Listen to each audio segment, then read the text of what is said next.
Terima kasih atas pimpinan yang baik kami di tempat ini. Kami tidak begitu ramai, tetapi kami percaya bahwa kuasa dan Tuhan dan sebentar kami akan mendengar sabda firman Tuhan Yesus akan berkati supaya kami merasakan berkat kasih-Mu dan merasakan berkat sabda firman. Dengan puji nama Bapa, kasih Tuhan, kiranya doa kami dalam nama Yesus dan dalam doa. Amin. Oke, semakin meningkat supaya jelas suara kita. Tidak besar juga bunyi kipas. Oke, selamat pagi, puji Tuhan ibu-ibu semua di zona Jalan Kubau. Karena kita sempat memberikan masa yang sangat indah ini kepada Tuhan untuk bersama-sama pada pagi hari ini dalam pemilihan kita. Dan kita bersyukur kita semuanya telah dilaksanakan dengan baik dalam pimpinan Tuhan. Jadi kita akan mendengar firman Tuhan. Saya akan membaca di dalam Titus 2 ayat 3 hingga 5. Tema khotbah kita pagi hari ini adalah wanita beriman dalam pelayanan. Ya, wanita beriman dalam pelayanan ataupun dengan kata lain, wanita yang saleh dalam pelayanan Tuhan. Ya. Kalau saya bilang wanita beriman, pasti ada wanita yang tidak beriman di dalam pelayanan. Ya, namanya saja di dalam pelayanan tapi tidak beriman begitu. Tapi saya bercakap tentang wanita beriman di dalam pelayanan. Titus 2 ayat 3 hingga 5 mengatakan, demikian juga perempuan-perempuan yang tua, hendaklah mereka hidup sebagai orang-orang beribadah, jangan memfitnah, jangan menjadi hamba anggur, tetapi cakap mengajarkan hal-hal yang baik. Dan dengan demikian mendidik perempuan-perempuan muda mengasihi suami dan anak-anaknya, hidup bijaksana dan suci, rajin mengatur rumah tangganya, baik hati dan taat kepada suaminya, agar firman Allah jangan dihujat orang. Kita sambung kepada Titus pasal 3 ayat 2. Oke, slide-nya nak. Slide-nya. Oke. Terhadap semua orang. Karena dahulu kita juga hidup dalam kejahilan, tidak taat, sesat, menjadi hamba berbagai-bagai nafsu dan keinginan, hidup dalam kejahatan dan kedengkian, keji, saling membenci. Jadi saudari sekalian yang Yesus kasihi di dalam Tuhan Yesus Kristus, hari ini kita bukan sekadar berkumpul untuk memilih pemimpin, tetapi kita sedang menentukan arah dan roh pelayanan wanita di dalam zona Jalan Kubau. Jadi firman Tuhan pada pagi hari ini berbicara kepada kita siapakah dan apakah karakteristik wanita yang berkenan di hadapan Tuhan, yaitu wanita yang beriman di dalam pelayanan. Pertama, karakteristik wanita yang beriman atau sifat seorang wanita yang beriman hidup dalam pelayanan ialah firman Tuhan mengatakan, pertama, wanita beriman itu hidup dalam kekudusan. Ini adalah syarat yang sangat penting, ya. Teruskan kepada poin pertama sekarang. Oke. Firman Tuhan mengatakan dalam pasal 2 ayat 3 tadi, hendaklah mereka hidup sebagai orang beribadah. Jadi seorang yang menjadi pemimpin dalam ECK Zone ataupun ECK PW adalah mereka yang hidupnya beribadahnya itu sangat baik. Wanita beriman bukan hanya aktif pergi ke gereja, tetapi hidupnya mencerminkan hubungan yang dekat dengan Tuhan. Ada banyak ibu-ibu pergi ke gereja, tetapi sifat hidupnya, karakter hidupnya tidak mencerminkan bahwa Yesus itu hidup di dalam diri dia. Jadi orang yang melayani Tuhan itu bukan hanya pandai melayani saja, tetapi hidupnya harus takut. Jadi kepada kita, wanita-wanita yang ada di dalam pelayanan Tuhan, kita memberi diri kita menjadi calon, kita dipilih menjadi AJK PW. Karena itu dalam pelayanan kita perlu memilih. Di dalam pelayanan ini adalah wanita yang hidup dan menjaga hidup rohaninya di hadapan Tuhan. Yang pertama. Dan yang kedua, untuk menjaga hidup kita kudus, kita harus setia di dalam doa. Dan untuk menjadi seorang wanita yang hidup kudus, kita harus memiliki hati yang tulus. Yang tulus. Jadi saya cepat. Yang kedua, wanita beriman menjaga lidah. Ini karakteristik yang kedua. Wanita beriman di dalam pelayanan. Yang kedua, wanita beriman menjaga lidah. Firman Tuhan tadi yang telah saya bacakan, jangan memfitnah. Demikian pula istri-istri, hendaklah orang terhormat. Jangan fitnah, hendaklah dapat menahan diri dan dapat dipercayai dalam segala hal. Ini terdapat dalam 1 Timotius 3 ayat 11. Jadi ini sangat penting dalam tim pelayanan wanita. Banyak pelayanan hancur bukan karena orang sedikit di dalam pelayanan, tetapi karena mulut yang tidak dijaga. Nah, itu karakteristik ataupun sifat seorang pemimpin yang harus ada di dalam AJK PW. Dia harus pandai menjaga lidah. Yang pertama tadi harus hidup kudus. Yang kedua, dia harus pandai menjaga lidah. Jangan gosip. Kalau kamu mendengar orang jahat sama sini, jangan cuek. Jangan cuek. Jangan ikut orang menjahatkan satu dengan yang lain. Apatah lagi antara kamu sebagai tim di dalam AJK itu. Kalau gosip ini sudah ada, kalau menjahat satu dengan yang lain ini sudah ada, memang pelayanan ini akan hancur. Ya. Dan yang kedua, jangan ada iri hati. Jangan ada iri hati antara satu dengan yang lain. Memang karunia kita tidak sama. Ada yang pandai bernyanyi, ada yang pandai main gitar sekali, ada yang pandai suaranya sangat baik, ada yang pandai berkorban, ada yang pandai memimpin dan sebagainya, ada yang pandai memberi dan sebagainya. Jangan iri hati. Kita tahu iri hati tidak baik. Seperti Kain, dia iri hati kepada adiknya sehingga dia membunuh adiknya. Jadi iri hati membuat kita menjatuhkan orang lain. Dan dosa ini senantiasa mengintip kita. Kalau kita lihat orang lebih populer, orang itu lebih pandai dari kita, iri hati itu akan mulai menampakkan wajahnya di dalam pintu hati kita.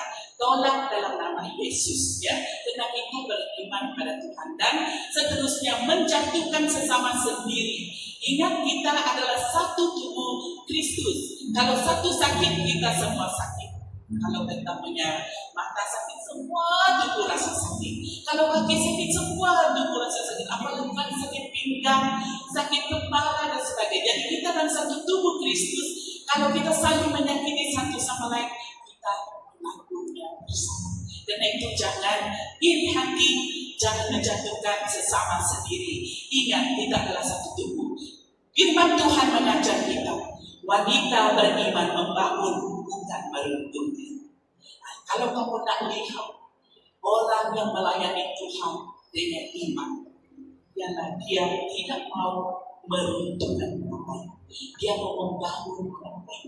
Apapun juga kelemahan orang itu, dia akan berusaha untuk membangun. Ini adalah sifat yang Tuhan mau dari kita. Jadi karena itu, inilah pemimpin yang tidak suka bercerita keburukan orang lain, ya. Tidak mencetuskan konflik di tengah-tengah PJK. Ya, sebenarnya masalah itu kecil, jadi diperbesar-besarkan. Ini mencetuskan perpecahan di dalam tim PJK. Ini tidak baik, ya. Dan juga seorang pemimpin yang baik, yang Tuhan berkenan, dia membawa damai dalam tim. Sekalipun ada masalah, dia mau, dia mencintai damai, dia mencari perdamaian, dia rela meminta maaf, ya, tidak terbesar-besar dendam, kepahitan, karena itu akan memakan diri kita sendiri. Yang ketiga, wanita beriman menguasai diri. Pasal 2 ayat 3, jangan menjadi hamba anggur. Kita di poin yang ketiga sudah, ya. Belum lagi ini slide berjalan. Oke, tidak apa-apa, kamu dengar saja. apa yang saya catat ya. Nomor 3, wanita beriman menguasai diri, jangan menjadi hamba panggung. Artinya mabuk-mabuk. Tidak layak kalau seorang ibu mabuk-mabuk, ya. Apalagi anak-anak kita mau mendirikan, membangunkan, membina generasi apa? Generasi pemabuk-pemabuk? Tentu tidak kan? Kita mau supaya menjadi saksi, dapat menguasai diri, dapat mengontrolkan diri kita. Dan ini berbicara tentang penguasaan diri juga bukan saja mabuk-mabuk ya. Wanita beriman harus pandai mengawal emosinya. Dia tidak dikuasai oleh anggun atau tuang dan lain-lain, dan tidak mudah marah ataupun tidak mudah goyah. Dan apatah lagi, jangan bertengkar. Pasal 3 ayat 22 mengatakan janganlah mereka bertengkar. Ya. Karena dalam pelayanan pasti ada perbezaan pendapat. Idea saya tidak sama dengan si A, si A tidak sama dengan si B. Masing-masing kita memberikan idea dan dengarlah baik-baik idea satu dengan yang lain. Jangan memperlekehkan ataupun merendah-rendahkan pendapat orang lain. Ya. Kita menimbang dan dengan baik-baik, dan kalau pendapat kita tidak diterima, is okay. Is okay ya. Dalam pelayanan kita harus seperti itu. Pasti ada cabaran, ya, pasti ada cabaran di dalam pelayanan. Benar, kami pastor memang sering kali didatangi di dalam pelayanan. Dia ini. Tapi kami sampai saat kami tidak ceritakan. Jadi apa yang kami buat, kami menguatkan mereka, bukan membawa mereka bersambung ataupun tengkar. Kita sebagai ECK tak boleh bertengkar sama kita. Keempat, wanita beriman mengajar dan membimbing. Ini satu karakteristik. Dia pandai mengajar, dia pandai membimbing orang yang baru. Kita ke nomor 4. Wanita beriman mengajar dan membimbing. So, untuk membuktikan diri kita pandai membimbing dan mengajar, kita harus selalu menelaah firman Tuhan atau membaca, belajar firman Tuhan supaya kita boleh menguasai firman Tuhan dan boleh mengajar kepada orang-orang lain. Jadi mengajarkan hal-hal yang baik. Titus pasal 2 ayat 3. Rasul Paulus menasihati Titus supaya menyampaikan firman ini kepada orang-orang ini. Itu supaya perempuan-perempuan sedia, perempuan yang sudah tua, yang sudah dewasa di dalam iman, mengajar, membimbing, ataupun kepada penerusi yang lama, membimbing penerusi yang baru. Bendahari yang lama membimbing bendahari yang baru. Kalau kita nak apply dalam tim EJT. Jadi jangan biarkan saja. Kalau mereka perlukan bimbingan, kita bimbing. Kalau mereka lakukan kesalahan, kamu boleh beritahu mereka dengan cara yang baik, ya, untuk membimbing mereka. Jadi mengajar hal-hal yang baik ini, wanita dalam pelayanan bukan hanya bekerja, tetapi juga membangun generasi seterusnya. Ya. Inilah karakteristik yang sangat baik yang Tuhan tuntut dari kita. Pandai mengajar orang lain, pandai mengajar anak-anak kita, pandai mengajar anak ibu-ibu yang masih muda, ya, supaya mereka dapat melihara suami dan anak-anak mereka. Jangan juga ada banyak ibu-ibu yang begitu aktif sekali di dalam pelayanan. Dia pergi ke sana sini, tetapi keluarganya terbengkalai, tidak dijaga baik. Ini pun tidak patut. Ya, kita harus juga tengok kita punya keluarga. Wanita tua membimbing wanita muda, itu yang kita baca tadi. Jadi aplikasinya untuk kita yang berpengalaman itu menolong orang yang baru, tidak sombong, tidak merasa diri paling tahu, tetapi rela membimbing dengan kasih. Banyak yang terjadi seperti itu. Ya, banyak kesalahan yang kita buat apabila kita sudah lama di dalam satu posisi. Apabila orang lain memang posisi kita mengkritik dari belakang. Masa saya dulu begini, masa dia ini buruklah. Oh no, seorang yang beriman, wanita beriman, dia tidak mempunyai perkataan seperti itu. Ya. Seperti dia cara lain, kita cara lain. Yang penting kita sama-sama melayani Tuhan dengan cara yang betul. Ya, jadi kepada kamu semua, saya belum tengok siapa yang jadi pengurusi nanti, tapi kamu yang sudah lama pimpinlah yang baru. Jangan gosip di belakang, jangan tek di belakang, tetapi di depan yes, yes, yes. Oh no, itu bukan sifat seorang wanita yang beriman. Oke, yang kelima yang terakhir, wanita beriman membawa kesaksian yang baik. Pasal 2 ayat 5, supaya firman Allah jangan dihujat orang. Nah, inilah tujuan akhir kita dalam pelayanan kita. Bukan nama saya yang dimuliakan, tetapi nama Tuhan Yesus yang dimuliakan. Kalau kita bertengkar, kalau kita iri hati, kita saling menjatuhkan satu dengan yang lain. Rasul Paulus mengatakan dalam Galatia 5:5 mengatakan, tetapi jikalau kamu saling menggigit dan saling menelan, awaslah. Lagi-lagi foto kita 5. Oke, kamu lihat di sana. Buaya telan apa itu? Ulat sawah telan apa itu? Buaya. Lalu buaya panas lagi, telan lagi ulat sawah. So tidak tidak ngam. Kalau kita sebagai anak-anak Tuhan ya bertengkar, itulah Paulus cakap jangan menggigit satu dengan yang lain. Awaslah supaya kamu jangan saling membinasakan. Ini tidak boleh terjadi di dalam IJK PW ya, tidak boleh terjadi di dalam hidup kita ya. Oke, kita lihat lagi firman Tuhan. Orang luar akan melihat apabila sifat kita seperti itu. Wah, ada orang ini IJK ini sudah bertengkar, orang sudah. Siapa yang malu? Tuhan yang malu. Tuhan yang malu. Nama Tuhan dihina, firman Tuhan dihina. Tetapi kalau kita saling mengasihi, saling mengampuni, rendah hati, bersatu, saling tolong-menolong, Tuhan Yesus dimuliakan. Karena itu, dimanapun kita berada, baik orang itu tidak ada, baik orang itu ada, ucapkan perkataan yang membangun. Bangunlah sesamamu yang lemah, dan bawalah yang berdosa kepada Tuhan.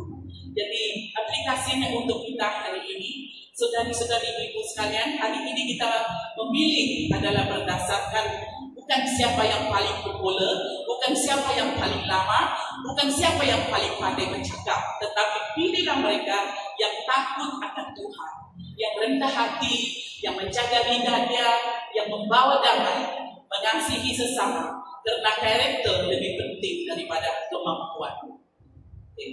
Last, yang terakhir, saudari yang dikasih Tuhan, kita semua dipanggil bukan untuk bersaing satu dengan yang lain, tetapi untuk melayani bersama dalam kasih Kristus.